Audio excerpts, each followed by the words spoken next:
Before we get into today's video, please quickly check to see if you're subscribed. It's totally free and allows you to never miss one of our stories.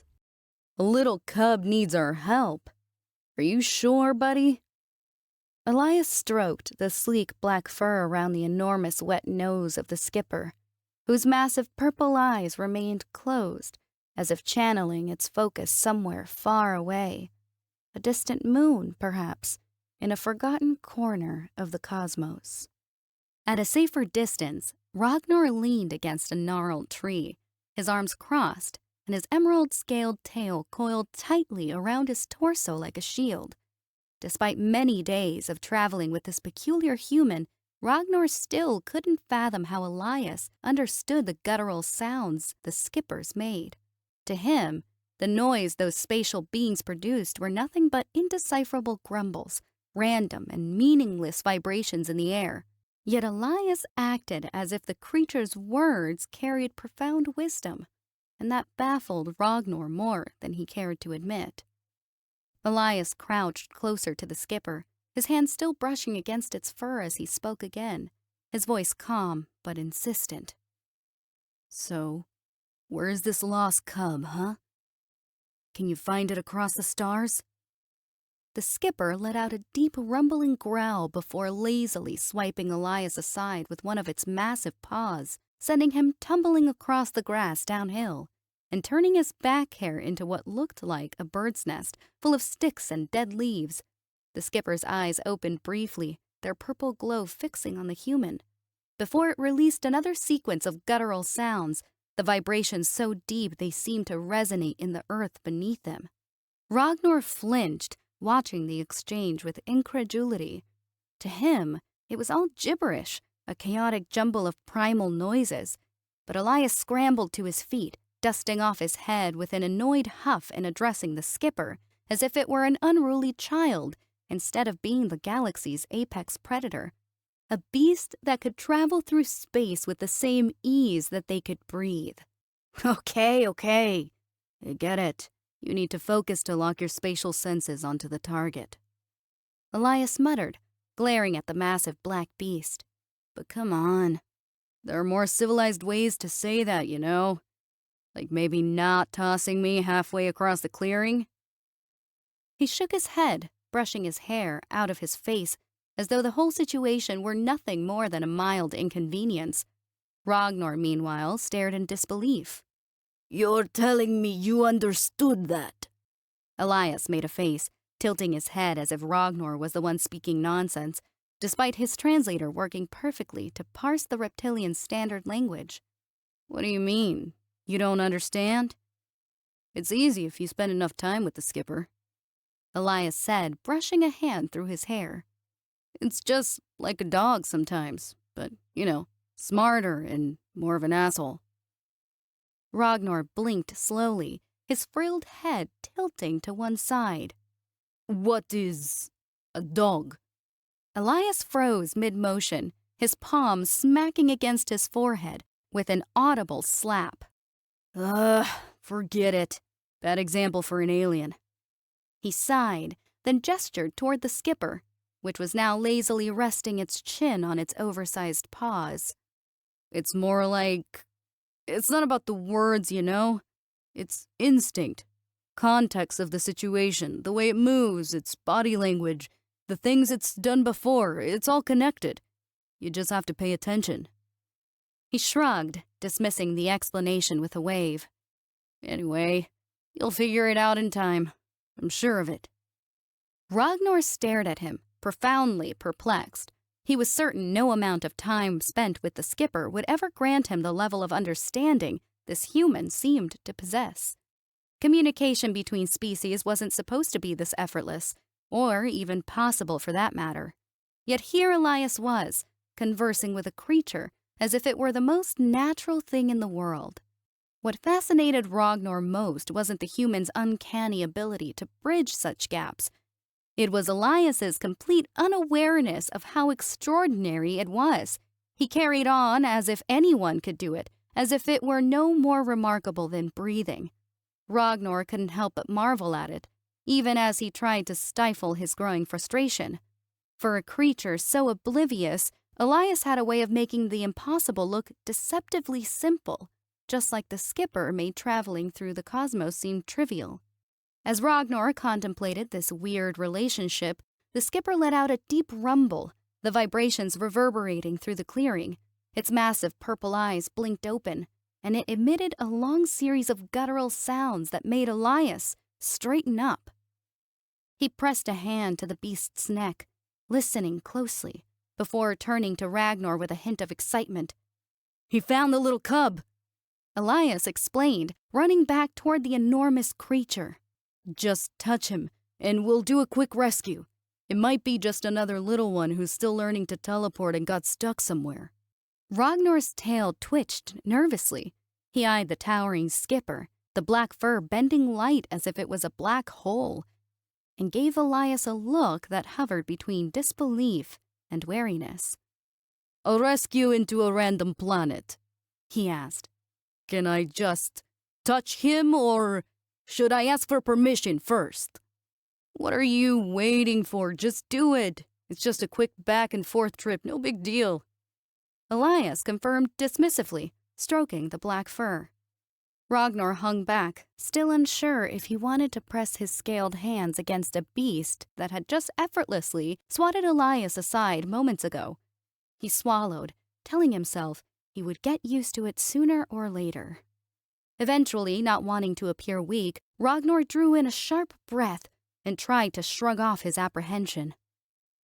"I'm sure it's no big deal, as you say." He forced a brave front to emphasize the point, touching the creature and hoping Elias wouldn't notice the anxious coil knotted in his stomach. Elias didn't even look back, but Ragnar remained tense. For an instant, the beast's muscles flexed, as if testing their resolve. Ragnar hesitated, but never took his hand off the creature's back, determined to show Elias he could be just as brave. The skipper simply glanced back, and the air around them began to thicken, turning translucent and syrupy with a sudden purple glow. It felt as though they were standing inside a giant pulsating bubble. The skipper let out a low growl, and the entire clearing warped as if reality itself bent around the three of them. When the shifting light subsided, Elias, Ragnar, and the skipper were no longer surrounded by the forest clearing. Instead, they stood on the cracked surface of a barren desert under a scorching sun. The horizon stretched endlessly, ripples of heat warping the landscape in every direction. Ragnar squinted against the brightness, using a clawed hand to shield his eyes. "This does not look friendly," he muttered, marveling at the nothingness that stretched before them. Sand dunes rose and fell like frozen waves, and not a single piece of vegetation was in sight. Elias stepped forward, his boots kicking up the thin clouds of dust. "You're telling me," he said, scanning the desolate scene. "It's hotter than any place I've ever been, that's for sure. Doesn't look like a spot where anyone, or anything, would want to live." The skipper let out a series of throaty noises, and Elias nodded in response. "He's asking the same thing we are." Elias translated, then asked a question. "Why on earth would a little skipper come here?" Another snarl-like rumble filled the hot, dry air. The skipper's ears flattened, and it produced a softer noise that made Elias give a half shrug. "He's not really sure," Elias admitted. "But he wants us to follow, says the cub is close, and it's in trouble." Ragnar glanced at the black-furred behemoth that towered over them, its powerful limbs tensed as it sniffed at the arid wind. He remembered the skipper's uncanny ability to whisk them across the cosmos, yet now it seemed oddly dependent on more ordinary methods to find what it sought. "So," Ragnar began, picking his words carefully, "he can drag us across half the galaxy on a whim, but now he just uses his nose to find the cub?" Elias shrugged, but it was clear he found the situation just as mysterious. Without further discussion, they followed the skipper as it set off across the desert. The beast moved with some grace, his steps less noisy than those of the human, pausing now and then to lift its massive head and sniff the stagnant air. All around them, the desert remained a silent void broken only by clusters of pointy rocks. The yellow star hung oppressively overhead, and Ragnar felt its heat radiate through his emerald scales. A swirling breeze picked up the dust that stung his eyes, forcing him to blink frequently. "Horrible place," Elias said, panting as they trudged through the sand. "No vegetation, no water source. Or if there is one, it's buried pretty deep under all this." His tone hinted at worry, but he followed the skipper faithfully, trusting in its instincts. At times, the skipper stopped, lifted its nose, and emitted a cautious growl. Then it would lower its head, its purple eyes scanning the empty horizon as though searching for something specific. Each time, Elias's curiosity grew, while Ragnar's sense of unease only deepened. The minutes stretched into what felt like hours beneath the scorching sun until finally the skipper froze. It crouched low, the hackles on its neck bristling, and let out an urgent bark-like noise. Elias muttered a quick translation. "He's caught the scent. Over there." They climbed over a small ridge of hardened sand, and in the near distance a dark shape became visible, something jutting up from the dust. As they approached, they realized it was a rock formation, weathered and pitted by countless storms. Huddled against one of the rocks was a tiny skipper. The fur was just as black as the adult's, but so much fluffier that it gave it an almost round appearance. Big, anxious purple eyes blinked up at them from a petite face that was every bit as expressive as Elias had described. The little skipper was chained to the rock, a loop of metal fastened tightly around its middle. It tugged pathetically at the chain, letting out pitiful whimpers that not even Elias seemed to understand. Ragnar stared, conflicted by the small creature's heartbreaking plight and the absurdity of finding such a being chained to a rock in a place so devoid of life. "What in the stars?" Ragnar breathed, pressing a clawed hand to its chest in shock. "Who could have done this?" he demanded, though no one was there to answer. The adult skipper growled low, sniffing around the area while the little one trembled against the rock. As the wind hissed across the bleak landscape, they all shared the same unspoken question. Why would anyone chain a skipper in such a forsaken wasteland? Elias pulled aside a fold in his cloak, revealing a compact energy pistol strapped to his thigh. The desert's blistering heat shimmered around them, but he paid no heed, stepping up to the chain that bound the little skipper. With careful aim, he squeezed the trigger, and the harsh crack of gunfire shattered the silence. Sand kicked up around the rock, and after a few shots, the chain snapped apart, leaving only a metal ring secured around the cub's neck. "Oh, come on," Elias groaned, shoving the pistol back into its hidden holster. He reached down to examine the remaining collar. "I was hoping the whole thing would break. Didn't think it'd be this tough." He scowled at the twisted scrap of metal, frustration evident in the way he scratched his head. The little skipper blinked, realizing with a hesitant step that it was free from the rock. Slowly it shuffled closer to Elias, its big purple eyes fixed on him. The little creature's velvet nose quivered as it sniffed at the pistol, then moved up to sniff Elias's open palm. Keeping absolutely still, Elias smiled, letting the small beast investigate. Ragnar could almost see the magic happening as this human befriended yet another of those creatures, and an unspoken connection seemed to spark between them. For a fleeting moment, Ragnar found himself almost envious of the ease with which Elias bonded with creatures from across the stars.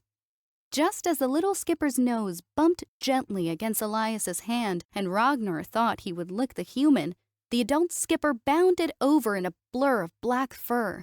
Before Elias could react, a massive tongue left the mouth, catching him square in the face with a slobbery lick that practically flattened his features. "Gah!" Elias sputtered, stumbling backward in a flailing attempt to wipe the slime from his cheeks. "You fluffy furball, you did it again! Every single day is the same. When was the last time I went a whole day without skipper saliva all over me? Oh, fuck. I can't even remember," he complained, shaking his drenched hair. Ragnar couldn't help it. He burst out laughing. It was a hearty, rumbling sound that echoed across the barren dunes. He tried to stifle it, recalling his usual caution around Elias, but seeing the man sputter and curse under a layer of skipper drool was too much. All sense of polite restraint dissolved in the desert air. The little skipper, apparently emboldened by the scene, trotted over and joined the adult in greeting Elias, sniffing him curiously. Then, quite unexpectedly, it licked his hand with a tiny pink tongue. Elias shot the little one a look of exasperated disbelief. "At two, little guy?" he mumbled. Although he was still glistening with drool, Elias found it hard to stay angry with the tiny beast, not even cursing this time around. Its timid affection was disarming, and besides, it looked far too adorable to blame. The situation felt strangely wholesome, even amid their dire surroundings. "Maybe we should head back," Ragnar ventured, seizing upon the moment of levity to make a practical suggestion. He wiped a tear of laughter from the corner of his eye. "The heat's unbearable, and Izora might know a way to remove that collar." Elias nodded, wringing out his sopping hair. "Good call. This place is a furnace, and I'm starting to feel like a seasoned piece of jerky." He glanced down at the little skipper, noticing how it panted in the scorching air. "Yeah, we better get somewhere cooler." Ragnar gazed around at the endless desert. In truth, the random planet he would return to wasn't his true home. He'd only been traveling with Elias and the skipper to wherever they felt like landing. Still, it felt good to say home and mean wherever Izora was. For now, that was enough. Before Elias could explicitly request a return trip, the air seemed to vibrate with a strange energy. Ragnar's ears twitched, every instinct going on high alert. He looked up, and to his surprise, the adult skipper did the same, ears standing rigid. A red glow took shape high above them, forming a dome that arced across the scorching sky. It flickered ominously, as though filled with swirling embers. Slowly, 4 colossal gates materialized on the surrounding dunes, each at a different cardinal point. With a rush of sand, the gates opened, and Ragnar watched in growing horror as green-scaled reptilians, his own kind, poured out in full battle armor. They held sleek laser rifles, each muzzle reflecting the harsh star. Marching in tight formation, they encircled Elias, Ragnar, and both skippers, though they were still distant. Ragnar's heart dropped. The pieces clicked together in his mind. "It's a trap," he said with a voice shaking with anger. "This whole thing was planned by the Empire. Perhaps Greco himself. They used the cub as bait, and we fell for it as fools." Elias' hand inched closer to his weapon, but he hesitated, uncertain if firing at this new wave of adversaries would do any good. Ragnar didn't share the same uncertainty. His mind shifted into survival mode, tail uncoiling and muscles tensing. "Hey, furball!" Ragnar snarled, no fear in his voice now. He pointed at the adult beast, beckoning it with a fierce gesture. "Get us out of here, now!" Elias nodded in urgent agreement, glancing from the adult skipper to the ring of soldiers closing in around them. "All right, big guy. Time to do your thing." The adult skipper let out a startled growl, and Elias scooped the tiny one into his arms with surprising gentleness. Ragnar pressed his hands onto the beast's side. Elias held the cub tight, and they all embraced for the familiar ripple of distortion. But nothing happened. No warping of reality, no liquefying air, no swirling purple lights. The adult skipper strained, its eyes blazing with an inner glow as it let out a guttural series of roars, but the red dome overhead didn't budge. It was as if their ability to slip through space had been severed, sealed. For a split second, Elias locked eyes with Ragnar. They shared the same realization. They were trapped in a hostile desert, surrounded by armed soldiers, and their usual ace in the hole, instantaneous teleportation was rendered useless. Ragnar also realized a cruel but obvious truth. The empire he once served truly had perfected the method for capturing skippers and negating their ability. The reptilians advanced, closing their circle. Both skippers bristled in unison, the larger stepping protectively in front of Elias and the cub huddled in his arms. Ragnar's claws flexed, and Elias leveled his pistol at the closest figure. They weren't sure how they'd fight off an entire battalion, but there was no choice. If they couldn't teleport, they would have to resist and hope their combined strength and a lot of luck might see them through. As he bolted to take cover behind a rock, Ragnar felt a primal surge traveling through him. The thought of leaving Azora behind, stranded in that forest with no way back, steeled his resolve. His gaze darted around in search of weakness, and he noticed how some of the reptilians were getting closer, while others stayed behind to protect the gates. Their defensive posture stirred an old memory from his days of rigorous training in the Empire's military forces. Ragnar recalled that the formation they used, where the squads were split in attack and defense, was a protocol meant to protect something of crucial importance. It dawned on him that the gates might be generating the towering energy dome that kept the skipper from teleporting. If that were true, then their only real hope lay in destroying at least one of those gates. He inhaled sharply, feeling both fear and excitement at having found a potential way out of this. "Listen," he said urgently to Elias and the two skippers, flattening his palm in a calming gesture. "Those gates, they're controlling that dome overhead. Some kind of resonance. My people wouldn't guard them so heavily unless they were vital. We need to destroy one if we want to stand a chance."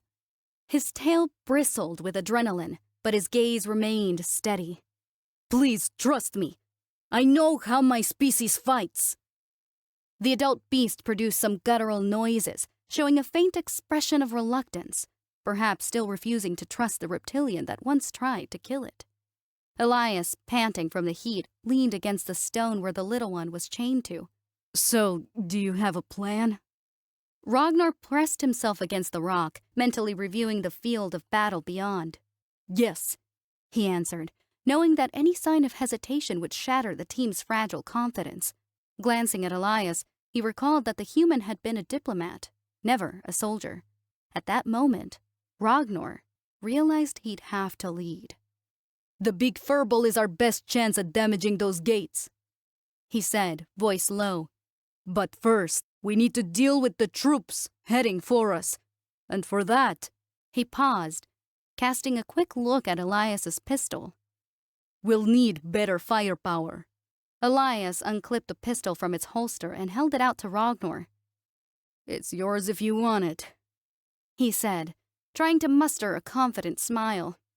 "It belongs to you anyway from the time I—" He let the words trail off, uncertain if dredging up old memories was wise in the current situation.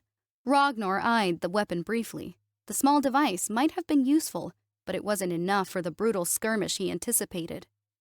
"That little thing won't do," he said, shaking his head. "I'll get myself a real one from my people once they come for me.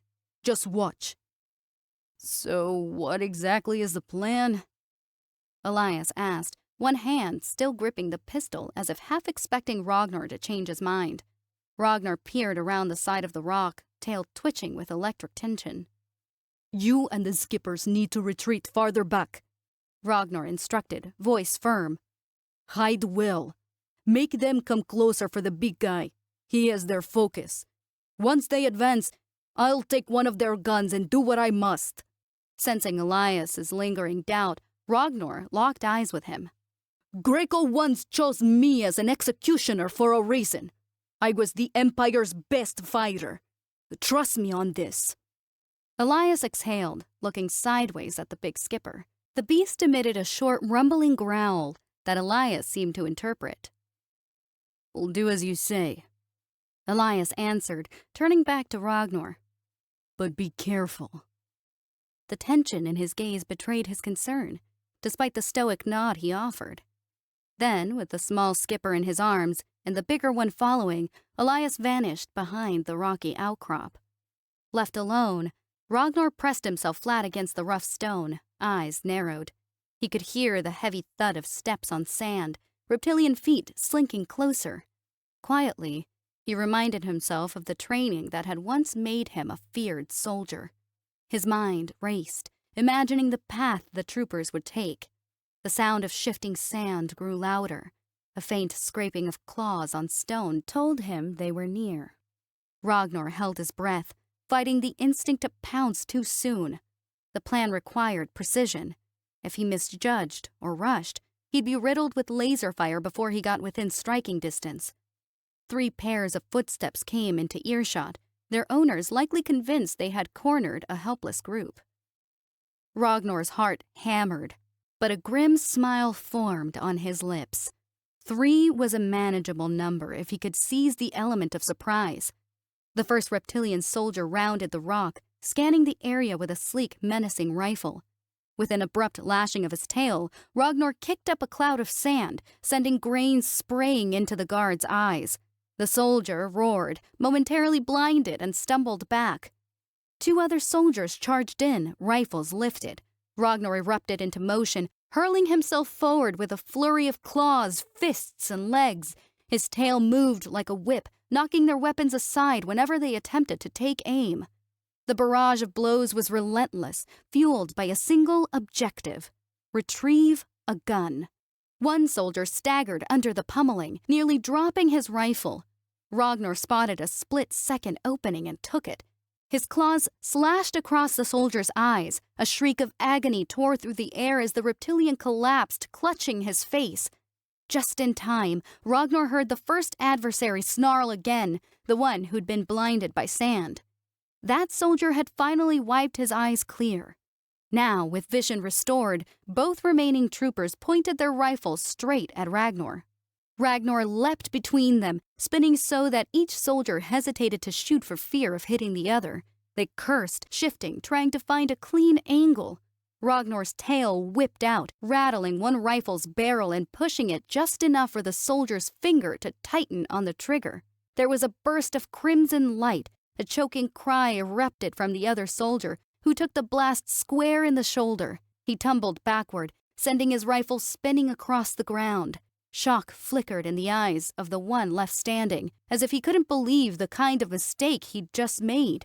Sensing the soldier's momentary confusion, Ragnar pressed his advantage. Before the reptilian could regain focus, Ragnar rammed him with his shoulder, simultaneously swinging his tail to kick another surge of sand into the soldier's face. It was a dirty move, but in a fight like this, fairness didn't exist. The soldier howled, blinking furiously as the stinging grit seared his eyes. His arms flailed, rifle useless, as he tried in vain to keep Ragnar in his sights. Ragnar ducked under a wild swing and seized the rifle from unsteady hands. Desperate to escape the whirlwind of pain, the soldier stumbled away, still blinded by sand. With a final hiss, he turned and fled, tripping over rocks he could no longer see. His anguished curses echoed into the wind until he vanished behind the dunes. Heart pounding, Ragnar checked the rifle in his claws. It was heavier than a pistol, a dependable model favored by the Empire.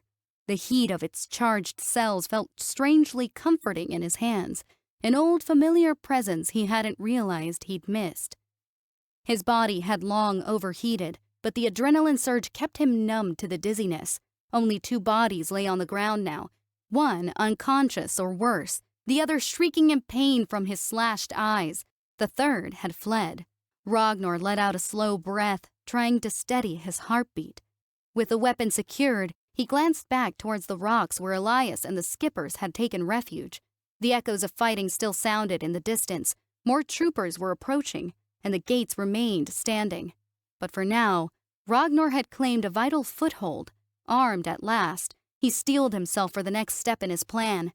The time would soon come to tear down one of those gates and free them all from this deadly trap. Ragnar sprinted back through the winding maze of rocks, heart pounding, until he spotted Elias and both creatures wedged into the narrow space behind a tall boulder. There wasn't much room, especially with the adult skipper's massive body taking up most of the hiding spot. But they seemed safe for the moment. Without a word, Ragnar held up the rifle he'd seized, letting the sight of the shining cells speak for itself. Elias, sweat streaking his grimy face, stared at the weapon with a glimmer of renewed hope. "All right," he said between ragged breaths. "What now?" His tone bore a hint of confidence in Ragnar he hadn't displayed before, as though the reptilian had finally earned his trust. Instead of responding, Ragnar clambered onto one of the rocks to gain a vantage point. He steadied the rifle, aiming toward the nearest gate where several of his fellow reptilians were stationed. One by one, he squeezed off precise shots, each crack of energy met with a startled roar or the dull thud of a falling body. Incoming laser fire sizzled past his perch, forcing him to duck and slide down the rock. "We can't wait for them to bring in reinforcements," Ragnar said grimly, glancing at Elias and the skippers. "They know we're pinned. If we're going to smash that gate, we have to move fast and hope luck's on our side." The adult beast let out a rolling rumble that rattled the stones around them. Elias pressed a hand to the beast's flank and listened, then translated. "He says he can take a few hits without being seriously hurt." Elias paused, wincing at the next growl. "Except in the eyes." "This isn't time for jokes," Ragnar snapped, ignoring the absurdity of conversing with a cosmic beast in the middle of a firefight. "We need to charge that gate now, before they reorganize." His tail swayed with tension, betraying how urgent he felt the moment was. Elias gulped, nodded, and tucked the little one under his arm. The adult skipper crouched low, then charged out from the rocky shelter, moving in a swaying gait that made its huge head a difficult target. Elias ran close behind, using the creature's bulk as a shield while keeping the cub firmly pressed to his chest. Ragnar, meanwhile, bolted forward in short, controlled sprints. After each dash, he ducked behind a rock or outcropping, leveling his new acquired rifle to pick off any troopers who dared pop into view. It was a dangerous game, but the scattered guards quickly found themselves on the defensive. The closer they came to the gate, the more evident the guards' fear became. Few creatures in the galaxy could remain composed when faced with an enraged adult skipper. Its claws raked the air, glinting in the harsh sunlight, and its rumbling snarls struck terror into the hardened soldiers. Laser beams struck the skipper's glossy black fur with sharp, sizzling sounds, leaving faint scorch marks, but the behemoth pressed on without flinching, as though merely swatting away flies. Ragnar provided cover from the flanks, his rifle barking, dropping any reptilian who lingered too long in the open. Chaos spread through the defensive line, their rigid formation crumbled under the skipper's raw brutality, and Ragnar's pinpoint shots. Soldiers scattered, some shouting orders, others fleeing in disarray. The adult beast lunged at the massive gate, slamming its colossal paws against the metal frame. Light bent around the skipper's body in a dizzying shimmer, the unmistakable sign that it was readying its reality-warping ability. But the impenetrable dome above flickered with red energy, fighting its attempt to break through. Undeterred, the beast roared and battered the structure again. Ragnar crouched, about to snipe another reptilian who'd just leveled a weapon at the beast, when Elias's exasperated voice cut in from behind him. "Damn it! I lost my pistol somewhere!" Elias panted, still cradling the frightened little creature. "Should have known I'd drop it. Carrying this little guy and trying to shoot at the same time is not exactly wise." The reptilian soldier Ragnar had been about to target moved, and Ragnar squeezed the trigger but missed before he spoke. "Doesn't matter. Focus on staying alive." Elias looked as if he wanted to argue, but he swallowed his words, likely realizing there was no time for debate. Just then, the big skipper unleashed another series of guttural snarls, ears pinned back. Elias's expression turned urgent. "He says to hurry. Touch him now, or we'll lose our chance." Ragnar nodded and pressed himself against the skipper's flank, while Elias rested a hand on the thickly muscled tail. The towering beast let out a mighty prolonged growl, claws tearing into the metal supports of the gate. With one final heave, the structure groaned and toppled, leaving a jagged hole in the dome overhead. Instantly, the air rippled like liquid.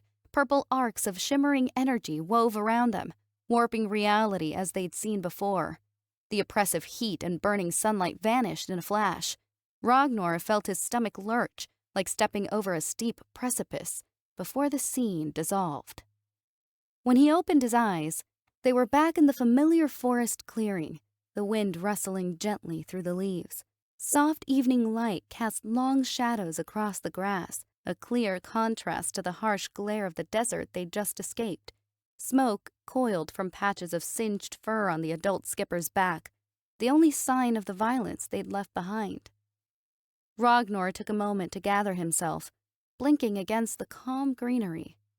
He turned to ask if the beast was badly injured, but Elias's expression caught his attention. Instead of relief, the human wore a strange, distant look, as though something was burning him from inside.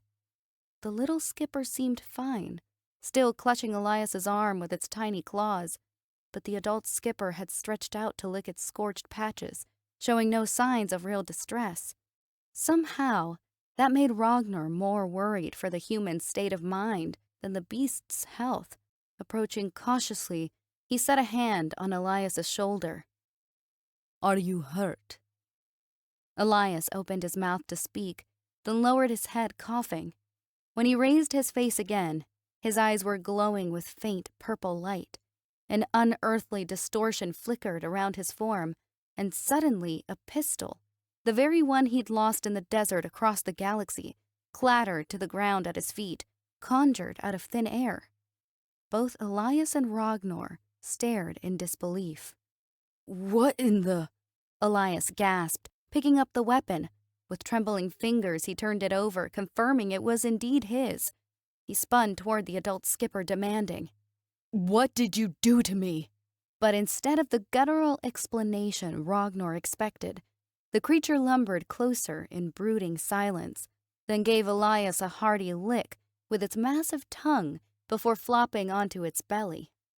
It closed its eyes, ignoring the human's protests, clearly more interested in a nap than explaining how Elias had just performed an impossible feat. And with that, the clearing fell quiet once more, leaving them all shaken, confused, and utterly mystified at what had just happened.